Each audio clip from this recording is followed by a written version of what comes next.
அன்பு நேயர்களே, ஈரானும் அமெரிக்காவும் ஒரு அமைதி ஒப்பந்தம் கைச்சாத்திட்ட நிலையில் 3 தினங்களாக வெள்ளி, சனி, ஞாயிறு ஆகிய 3 தினங்களாக இரு நாடுகளும் பரஸ்பர தாக்குதலில் ஈடுபட்டு வருகின்றது.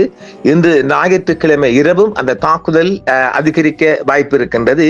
இந்த நிலையில் தான் மீண்டும் ஈரான் மீது அமெரிக்க அதிபர் ஒரு அணுகுண்டு எச்சரிக்கையை, அதாவது மறைமுகமான ஒரு எச்சரிக்கையை கொடுத்திருக்கின்றார். ஈரானே இருக்காது, ஈரான் இருக்காது என்ன அணுகுண்டு தான் போடணும். அதாவது there will be no more Iran என்று அவர் கடுமையான எச்சரிக்கை கொண்டை விடுத்திருக்கின்றார். இந்த எச்சரிக்கையின் பிற்பாடு ஈரான் குறித்து டொனால்ட் ட்ரம்ப் அவர்கள் விடுத்துள்ள எச்சரிக்கை மற்றும் தற்போதைய பதற்றமான சூழல் வளைகுடாவில் அதிகரித்துள்ளவே பார்க்கப்படுகின்றது. ஏற்கனவே ஈரான் மயிரிழையில் தப்பிய நாடு, இதை நாம் ஒரு காணொலியாக தந்திருக்கின்றோம். அவர்களின் 100 அலை தாக்குதல்களில், ஏனெனில் ஈரான் என்னும் நாகரிகமே இருக்காது என்று அவர் கூறிய நிலவில் மிக உலகம் எதிர்பார்த்த வேளையில் அவருடைய இராணுவ உயர் அதிகாரிகள் அணுகுண்டு தாக்குதல் வேண்டாம் என்று அவர்கள் எச்சரித்தை விடுத்திருந்தனர். அது பிந்திய செய்தியாக, முந்திய செய்தியாக நாம் அந்த செய்தியை கொடுத்திருந்தோம். ஈரான் மீது இராணுவ அணுகுண்டு தாக்குதலா என்று ஒரு கேள்வியை கேட்டு நாங்கள் அணுகுண்டு தாக்குதல் நடப்பதற்கான மிக மிக அதிகமான வாய்ப்பு இருப்பதாக சொல்லியிருந்தோம். அந்த செய்தியை இப்பொழுது அவர்களின் CIA, அந்த செய்தி வந்து 1 மாதம் கடந்த பின்னர் அமெரிக்காவின் முன்னாள் CIA அதிகாரி ஒருவர் அந்த கூற்றை அவர் சரியாக சொல்லி இருக்கின்றார், உறுதிப்படுத்தி இருக்கின்றார். முன்னாள் CIA ஆய்வாளர் லாரி ஜான்சன் கூறுவதன்படி வெள்ளை மாளிகையில் நடைபெற்ற அவசர கூட்டம் ஒன்றின் போது ஈரான் மீதான மோதல் உச்சகட்டத்தில் இருந்த சூழலில் டொனால்ட் ட்ரம்ப் அவர்கள் அணு ஆயுத குறியீடுகளை நியூக்ளியர் கோட்ஸ் பயன்படுத்தி ஈரான் மீது தாக்குதல் நடத்த முனைந்ததாக தெரிவிக்கப்பட்டுள்ளது. இது சர்வதேச அளவில் பெரும் விவாதத்தை ஏற்படுத்திய ஒரு முக்கிய செய்தியாகவும் அப்போது 2 மாதங்களுக்கு முன்பாக பார்க்கப்பட்டது. மீண்டும் அந்த செய்தி இன்று முதல் ஞாயிற்றுக்கிழமை முதல் இந்த செய்தி ரிமைண்டிங்காக வந்து கொண்டிருக்கின்றது. முன்னாள் CIA ஆய்வாளர் லாரி ஜான்சன் ஒரு போட்காஸ்ட் பேட்டியில் பகிரங்கமாக அதை தெரிவித்திருந்தார். அந்த சூழலில் அமெரிக்காவின் முப்படைகளின் தலைமை தளபதியாக இருந்த chairman of the joint chief of staff இருக்கும் ஜெனரல் டான் கேன் ட்ரம்பின் அந்த முடிவை தடுத்து நிறுத்தியதாகவும் லாரி ஜான்சன் குறிப்பிட்டிருந்தார். அந்த செய்தியையும் நாம் அப்போது தந்திருந்தோம். இவர்களுக்கிடையே மிகவும் சூடான வாக்குவாதம் நடந்ததாகவும் அந்த சூழல் ஒரு வெடிப்பு போனதாகவும் இருந்து அவர் விவரித்துள்ளார். இந்த தகவல் லாரி ஜான்சனின் கூற்றாகவும் வெள்ளை மாளிகையில் இருந்தோ அல்லது பென்டகனில் இருந்தோ இது குறித்து அதிகாரப்பூர்வமான உறுதிப்படுத்தல் இதுவரை வெளிவரவில்லை. அவர்கள் மறுப்பும் தெரிவிக்கவில்லை. எனவே இது சர்வதேச ஊடகங்கள் ஒரு பரபரப்பான குற்றச்சாட்டாகவே கடந்த 2 மாதங்களுக்கு முன்பாக பார்க்கப்பட்ட செய்தி மீண்டும் அது இஸ்ரேல் பத்திரிகைகளில் வெளிவந்த வண்ணம் இருக்கின்றது. ஏற்கனவே ட்ரம்பின் எதிர்பாராத மற்றும் அதிரடியான முடிவெடுக்கும் திறன் குறித்து அமெரிக்க சட்டம் இயற்றுபவர்களிடையே கவலைகள் இருந்து வருகின்றன. இந்த செய்தி அவரது மனநிலை மற்றும் பாதுகாப்பு முடிவுகள் குறித்த விவாதங்களை மீண்டும் ஒரு முறை உலக அளவில் முன்னிலைப்படுத்தி இருக்கின்றது. முன்னாள் CIA லாரி ஜான்சனின் பரபரப்பு தகவல் உலக நாடுகளை உலுக்கிய இந்த செய்தி இன்னும் அதிகாரப்பூர்வமாக உறுதி செய்யப்படவில்லை என்றாலும் மத்திய கிழக்கில் தற்போதைய பதற்றமான சூழலில் இத்தகைய தகவல்கள் சர்வதேச அளவில் பெரும் அதிர்வலைகளை ஏற்படுத்தி வருகின்றது. தற்போதைய சூழலில் ட்ரம்ப் ஈரானை தொடர்ந்து அச்சுறுத்தி வரும் வேளையில் இந்த பழைய சர்ச்சைக்குரிய செய்தி மீண்டும் பேசு பொருளாக மாறி இருக்கின்றது. இதுதான் இந்த செய்தி. அதாவது இவர் ஏற்கனவே நாம் அந்த செய்தி தந்திருக்கிறோம், உள்ளுக்கு போய் தேடி எடுத்தாராம் ஒரு ரிமைண்டுக்காக. ஏற்கனவே இவர் ஈரான் மீது ஒரு அணுகுண்டை போடுவதற்கான திட்டத்தில் இருந்தார். அதை நாம் தந்தம் இல்லையா? ட்ரம்ப் ஒரு அவசர கூட்டத்தின் போது ஈரான் மீது அணு ஆயுத தாக்குதல் நடத்த முற்பட்டதாகவும் அப்போது முப்படைகளின் தலைமை தளபதி அதை தடுத்ததாகவும் மிகப்பெரிய பேச்சுக்கள் அப்போது அமெரிக்கா தொட்டு உலகம் முழுவதும் கசிந்து வந்தது. இது லாரி ஜான்சனின் ஒரு நேர்காணலில் முன்வைத்த தனிப்பட்ட கூற்றாகும் என்றாலும் பென்டகன் அதை மறுக்கவில்லை, அதை நாங்க செஞ்ச சொல்லவும் இல்லை. ஜெனரல் டான்கைன் என்பவர் ஏப்ரல் 11, 2025 முதல் அமெரிக்காவின் 22வது முப்படைகளின் தலைமை தளபதியாக பணியாற்றி வந்தவர். இவர் ஒரு அனுபவம் வாய்ந்த போர் விமானி மற்றும் முன்னாள் CIA அதிகாரியும் கூட. இந்த பழைய சர்ச்சைக்குரிய செய்தி தற்போது அமெரிக்கா முழுவதும் மட்டுமல்லாமல் உலகம் முழுவதும் பரபரப்பாக இந்த செய்தி வந்த வண்ணம் இருக்குது. காரணம், ஏனெனில் ஈரான் இருக்காது என்று சொல்றாரே அமெரிக்க அதிபர். அவர் இன்றைய ஞாயிற்றுக்கிழமை செய்தி ஈரான் இருக்காதுன்னு சொல்லுகிறார். ஈரான் இருக்காது என்றால் அது நிச்சயமாக ஒரு அணுகுண்டு தாக்குதல் தான். ஆனால் மீண்டும் நாம் அதை பதிவு செய்கின்றோம். ஈரானும் அமெரிக்காவும் இன்று 3 தினங்களாக ஒரு மோதலுக்குள் இருந்து வருகின்றது. இந்த மோதல் அதிகரிக்கப்படுமானால் அது அணுகுண்டு தாக்குதலுக்குள் தான் போய் முடியும். நாம் இதை பலமுறை சொல்லி இருக்கிறோம், கடந்த ஆண்டிலும் சொல்லி இருக்கின்றோம். இந்த 101 வேவ், 101 வேவ் அந்த அலை தாக்குதலின் மூலம் எமது பல காணொளி இருக்கின்றது. இது அணுகுண்டு போருக்குள்ளாம் போய் முடியும். அணுகுண்டு போர் என்பது கம்பால் அணுகுண்டு தாக்குதலுக்குள்ளான் போய் முடியும். ஈரான் மீது அமெரிக்கா அணுகுண்டு தாக்குதலை நடத்துகின்ற போது ஈரான் நிச்சயமாக இஸ்ராயல் மீது மிக அதிகமான அணுகுண்டை அள்ளி வீசும். அது வேறு வழியே இல்லை என்று செய்யலாம். சமாதான ஒப்பந்தத்திற்கு பிறகு மிக மோசமான பதற்றம் அதிகரித்துள்ள நிலையில் ஈரானும் அமெரிக்காவும் பரஸ்பர தாக்குதல்களை நடத்தி வருகின்றன. போரிடும் இரு தரப்பினரும் அமைதி ஒப்பந்தத்தை மீறியதாக ஒருவருக்கொருவர் குற்றம் சாட்டுகின்றனர். அமெரிக்காவின் வான்வழி தாக்குதலுக்கு பதிலடியாக 8 அமெரிக்க தளங்கள் மீது ஈரான் இன்றும் நேற்றும் தாக்குதல் நடத்தி இருக்கின்றது. அமெரிக்க அதிபர் டொனால்ட் ட்ரம்ப் அவர்கள் விடுத்துள்ள இந்த அணுகுண்டு, அதாவது மறைமுக அணுகுண்டு எச்சரிக்கை மத்திய கிழக்கில் மீண்டும் போர் மேகங்களை உருவாக்கி உள்ளது. அமெரிக்கா மற்றும் ஈரான் நாடுகளுக்கு இடையே போர் நிறுத்தத்திற்கான ஒரு தற்காலிக ஒப்பந்தம் இஸ்லாமாபாத் மெமராண்டம் இருந்த போதிலும் மீண்டும் மோதல்கள் தீவிரமடைந்துள்ளன. ஈரானின் ஏவுகணை மற்றும் ட்ரோன் சேமிப்பு கிடங்குகள், கடலோர ரேடார் தளங்கள் மீது அமெரிக்க விமானப்படை தாக்குதல் நடத்தி இருக்கிறது. ஹாமஸ் நீரிணையில் பனாமா நாட்டு கப்பல் MT கிகு மீது ஈரான் ட்ரோன் தாக்குதல் நடத்தியதற்கு பதிலடியாகவே இந்த தாக்குதலை அமெரிக்கா நடத்தியதாக அமெரிக்கா சொல்லுகின்றது.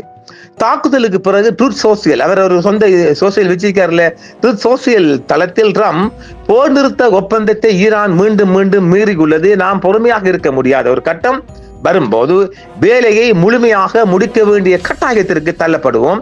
அப்படி நடந்தால் இஸ்லாமிய குடியரசு ஈரான் என்பதே இல்லாமல் போய்விடும் என்று கடுமையாக எச்சரித்தார். மீண்டும் அதை நான் டபுள் என்டிசாரம் பாருங்க. போர் நிறுத்தத்தை இவங்க மீறுறாங்க. நாங்க பொறுமையா இருக்க இயலாது. இனி பொறுமையாக இருக்க முடியாத ஒரு கட்டம் வரும்போது நாங்கள் முழுமையாக புல் கம்ப்ளீட் டிஸ்ட்ராய் தன்னது கட்டாயத்துக்கு, அதை முழுமையான வேலையை முடிக்க கட்டாயத்துக்கு தள்ளப்படுவோம். அப்படி நடந்தால் இஸ்லாமிய குடியரசு ஈரான் என்பதே இல்லாமல் போய்விடும் என்றால் அது என்ன?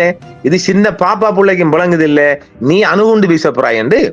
அமெரிக்காவின் தாக்குதலுக்கு பதிலடியாக பஹ்ரைனில் உள்ள அமெரிக்க கடற்படையின் 5வது தளபதி தலைமையகம் மற்றும் குவைட்டில் உள்ள அல் அசாத் விமானப்படை தளம் மீது ஈரான் ஏவுகணை மற்றும் ட்ரோன் தாக்குதல்களை நடத்தியுள்ளதாக ஈரான் புரட்சி காவல் படை தெரிவித்திருக்கின்றது. இதனால் சுவிட்சர்லாந்தில் நடைபெற்று வந்த அமெரிக்காவின் ஈரான் அமைதி பேச்சுவார்த்தைகள் தற்பொழுது முடங்கியுள்ளதாகவும் தகவல்கள் தெரிவிக்கின்றன. போர் நிறுத்த ஒப்பந்தம் இருந்தும் இரு நாடுகளும் மாறி தாக்குதல் நடத்தி வருவது நிலைமையை மீண்டும் ஒரு முழுமையான போரை நோக்கி இட்டுச் செல்கிறது என்றும் தெரிவிக்கப்படுகின்றது. அமெரிக்க அதிபர் டொனால்ட் ட்ரம்ப் அவர்கள் ஈரானை இருக்காது, there will be no Iran left என்று குறிப்பிடும் போது அதை ஒரு மறைமுக அணுகுண்டு மிரட்டலாகவே உலக அளவில் பார்க்கப்படுகின்றது. அரசியல் ஆய்வாளர்களும் உலக நாடுகளும் அப்படித்தான் பார்க்கின்றது. இம்ப்ளிக்ட் நியூக்ளியர் த்ரெட் இதுதான் சொல்லப்படுகிறது. வழக்கமான போர்களில் ஒரு நாட்டின் இராணுவத்தையோ அல்லது அரசாங்கத்தையோ பலவீனப்படுத்த முடியும், ஆனால் ஒரு நாட்டின் இருப்பையே அழித்து விடுவேன் என்று ஒரு தலைவர் கூறும் போது அது முழுமையான அழிவை, டோட்டல் அனிலிசேஷன் என்றுதான் அது வருகின்றது. தற்போதைய நவீன ஆயுத தொழில்நுட்பத்தில் ஒரு நாட்டையே வரைபடத்திலிருந்து நீக்கும் அளவுக்கு பேரழிவை ஏற்படுத்தும் திறன் அணு ஆயுதங்களுக்கு மட்டுமே உண்டு இல்லையா? எனவே இது வெறும் சொல்லாடல் என்றாலும் அதன் பின்னால் இருக்கும் ஆயுத பலம் அணுசக்தி தான் குறிக்கின்றது. இதைத்தான் நாம சொல்ல வந்துட்டோம். அழிவின் அளவு என்று வழக்கமான ஏவுகணைகள் ஒரு குறிப்பிட்ட இலக்கைத்தான் அளிக்கும். ஒரு முழு தேசத்தை இல்லாமல் ஆக்குவேன் என்று ட்ரம்ப் கூறுவது தேர்வு அற்ற அழிவை உணர்த்துகிறது. எதிரி நாட்டு தலைவர்களை அச்சுறுத்துவதன் மூலம் போர் நடைபெறாமல் தடுக்கவோ அல்லது ஈரானை தற்காப்பு நிலைக்கு தள்ளவோ இத்தகைய தீவிரமான வார்த்தைகள் பயன்படுத்தப்படுகின்றன என்று ஒரு பக்கம் சொல்லப்பட்டாலும் அப்படி அல்ல. ட்ரம்ப் தனது பேச்சில் அணு ஆயுதம் என்ற வார்த்தையை நேரடியாக பயன்படுத்தாவிட்டாலும் அந்த டோன் உலக நாடுகளுக்கு புரிந்த ஒரு சமிக்ஞை, ஒரு எச்சரிக்கையாகவே எல்லை மீறினால் அணு ஆயுத பயன்பாட்டுக்கு நாம் தயங்க மாட்டேன் என்ற எச்சரிக்கையை தான் அவர் மறைமுகமாக விடுத்திருக்கிறார் என்று நாம் சொல்லலாம். இது புரிஞ்சிட்டு இல்ல, இது ஈரான் நாட்டுக்கு சவால் விடும் மிரட்டல் என்பதை தெளிவாக பார்க்கலாம். நேரடியாக அணு ஆயுதம் என்று சொல்லாமல் அதன் பாதிப்புகளை உணர்த்தும் வகையில் விடுத்த எச்சரிக்கை என்று நாம் அதை பார்க்கலாம். இது போன்ற வார்த்தைகள் சர்வதேச உறவுகளில் பதற்றத்தை அதிகரித்து உலக நாடுகளின் கவலையை தூண்டுகிறது என்பதையும் சுட்டி காட்டலாம். சர்வதேச அரசியலில் ஒரு நாட்டின் தலைவரே ஈரானே இருக்காது என்று கூறுவது மிக கடுமையான எல்லை மீறிய ஒரு அச்சுறுத்தலாகும் என்றும் இது தூதரக உறவுகளை டிப்ளமேட்டிக் மிஷனில் உறவுகளை சிதைப்பதோடு போர் அபாயத்தை உச்சகட்டத்திற்கு கொண்டு செல்கிறது என்றும் பார்க்கலாம். ட்ரம்பின் சமீபத்திய எச்சரிக்கை ஈரான் மிக கடுமையான மற்றும் ஆக்ரோஷமான எதிர்வினையை ஆற்றி வருகிறது. ஈரானின் தற்போதைய நிலைப்பாட்டை நாம் பார்ப்போமானால் ஈரான் தனது நடவடிக்கைகளை தற்காப்பு உரிமை என்று நியாயப்படுத்துகிறது. அமெரிக்காவின் தாக்குதல்களை தங்களுக்குள் கையெழுத்தான இடைக்கால ஒப்பந்தத்தின் அப்பட்டமான மீறல் என்று ஈரான் வெளியுறவு அமைச்சகம் கடுமையாக சாடி இருக்கின்றது. ஈரானின் தேசிய பாதுகாப்பு மற்றும் கௌரவம் எந்தவித சமரசத்துக்கும் உட்பட்டதல்ல என்றும் தற்காப்புக்கான உரிமை என்பது பேரம் பேசக்கூடிய ஒன்றல்ல என்றும் ஈரான் தரப்பு திட்டவட்டமாக இன்று ஞாயிற்றுக்கிழமை தெரிவித்திருக்கின்றது. வெறுமனே கண்டம் தெரிவித்தோடு நின்றுவிடாமல் அமெரிக்காவின் எச்சரிக்கையை தொடர்ந்து ஈரான் தனது புரட்சி காவல் படை மூலம் குவைத் மற்றும் பஹ்ரைனில் உள்ள அமெரிக்க ராணுவ தளங்கள் மீது ஏவுகணை மற்றும் ட்ரோன் தாக்குதல்களை நடத்தி இருக்கின்றது.